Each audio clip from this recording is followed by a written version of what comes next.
Hello guys, आज हम Amazon से Realme 7 बड प्रो मंगवाए थे, जिसका रिव्यू करने जा रहे हैं आप लोग के बीच में। कैसा है ये प्रोडक्ट अंडर 7,000।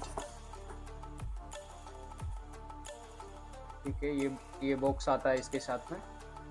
इस पे प्राइस लिखा हुआ है गाइस 799।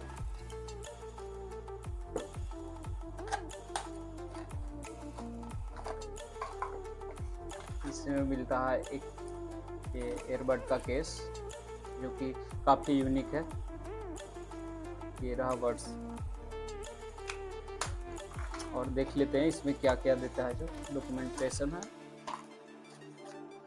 और ये दो रबड़ है। इसको हम अभी टेस्ट करते हैं गाइस, कैसा।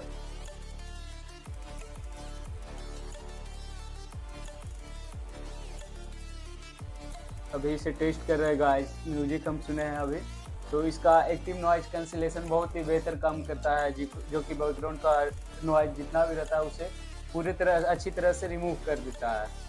काफ़ी अच्छा इसका साउंड है गाइस। इसमें बेस थोड़ा ज़्यादा है, जो कि इसको और ही अट्रैक्टिव बनाता है।